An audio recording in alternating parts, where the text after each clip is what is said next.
right, so I've got the lip separated there. Now I'm going to spin it around here.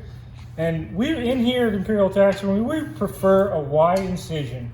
And basically a Y incision would be coming from the back of the burr to your center line where you went down the spine. Some taxidermists prefer a T, which would be straight across. So if you know where you're going to take it, just give them a jingle and ask them what they prefer. It doesn't make that much of a difference. I prefer Y because it gives me a little more room to work up underneath this burr. So the way I'm going to start that is I'm going to start right here, real close to that horn burr. I'm going to make sure the tip of my knife goes all the way through the skin. And you don't want the tip of your knife to come out. And then I'm going to draw that all the way back across. Somewhere right in there. I'm going to repeat the same thing on the other side.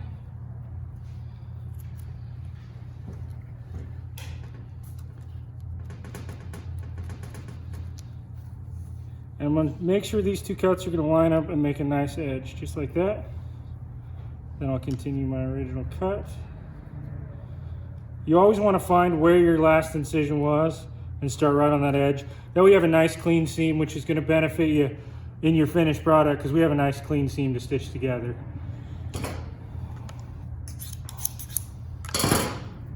Now, if you can make sure that this skin is completely separated from the burr, I'm running my knife in an upward angle there. All the way till I can feel it cut to that burr. Then you can take a medium-sized flathead screwdriver. Doesn't have to be anything special. You might have it on your Leatherman. And this isn't really necessary, but it's really handy if you can throw one in your pickup truck. Or a lot of times this part is gonna happen at home. So the most important part is when you start, you just wanna make sure you're peeling it all the way up to where there's no hair left on the bone side.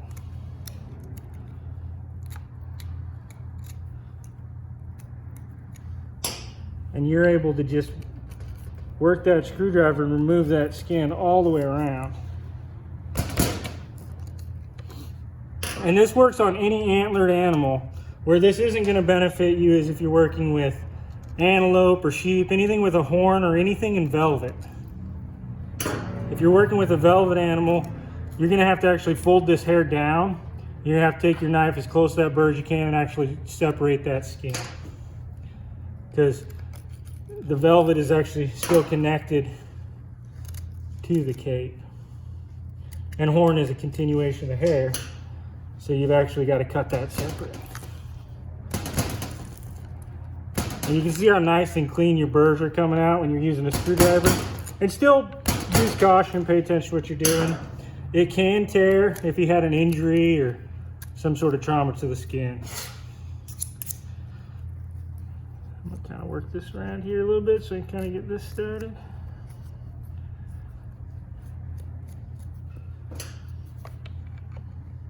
Same thing going the other direction.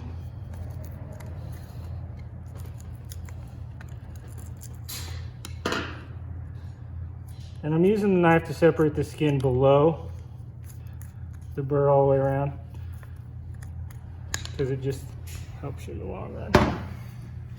This one's got eyes.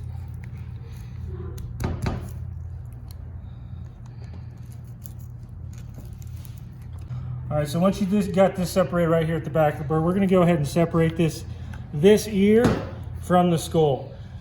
So the thing to think about is it always appears that that ear is connected a lot higher than it is. That ear channel runs all the way down, is connected to the top of the jaw. You can always look at some of the skulls you have at home and you'll notice where that little tiny ear hole actually connects to the skull. So when you're separating these, it's important to consider where the connection actually happens to bone.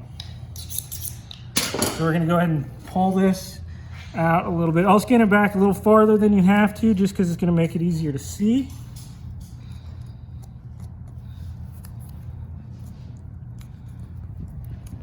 So this is what we would call the ear butt.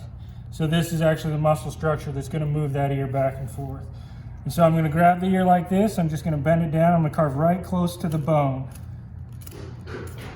And I'm gonna, as you can see, your actual ear channel is quite a bit lower than you would think. It's right in the bottom of that ear butt. So you wanna make sure that you're keeping this hole small, close to the skull, as close to the bone as possible. This is all bone right here. And that makes sure that I have all the inner ear and everything's intact on the ear when I go to mount them.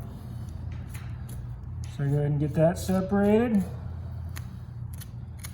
And it also frees up a lot of the skin so you can finish working your hornbird around.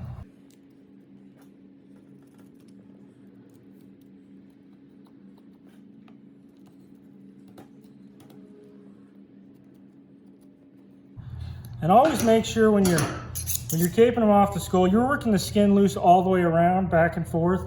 Because if you work it all in one area, you end up with a really tight, stretched skin, and your skin will start to roll on each other, and it's a lot easier to make mistakes at that point.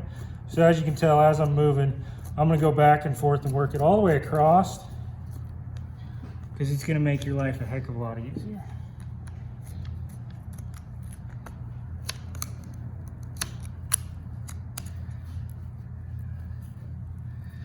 Actually got an old scar right there that's connected to bone pretty tight. It's not very typical. You can actually see the mark there. He had some sort of scar, some sort of trauma there.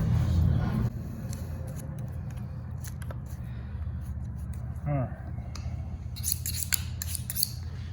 So once you get it, so this is where your orbital swell is going to begin. So as you can imagine, this is an entire bone structure that his eyeball will sit inside. So we want to really start to pay attention when you start getting past your burr, because we're going to have to really cut close to the bone on this back corner of the eyeball here. So again, I've got the skin loosened up on both sides, so this is pretty much the only thing that's still attached. And the way you prevent yourself from actually nicking any of this, because we actually need a small portion of the inner eye skin, but we want all of this epidermis, which is this dark colored skin, completely intact for the mount. The better product we get, the better product we can give you. So I'm going to go ahead and put my finger inside of his eye. I'm going to pinch this epidermis in the back corner here. So I'm essentially holding my fingers together just like that on this hand. So I have the skin I need pinched in between my fingers. Typically you don't cut the tip of your finger, so this kind of protects your cape. I'm going to pull this out. I'm going to come right close, tight against that eye orbit. And you can see your eyeball there. So I still have my inner skin and my back corner intact. And then I'm just going to stay real close to the eye orbit all the way around.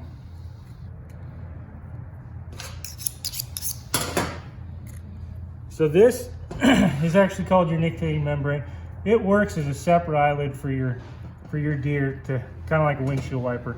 This little dark colored triangle right here is the only place other than the horn burr where your skin's actually connected to bone. So we want to be really cautious in this area, because there's going to be two small pinholes, one right here and one right here, where it's actually connected. It goes inside of a little canal that puts liquid into his eye. So I'm going to work this all the way out on both sides. I'm really going to carve tight into the bone. And you'll kind of, so that's one of the pinholes there, and there's the other. So now we know that that's all separated. Right at the front corner of the eye orbit, and keep your hand on it the whole time. You'll be able to feel where it's going to dip and where it's going to raise. This makes it a lot easier to know where you're going to cut next. So now that we have our eye completely separated, the next issue would be the tear duct. I'm going to go ahead and get the other side to this stage, and then I'm going to come back and show you how to do that.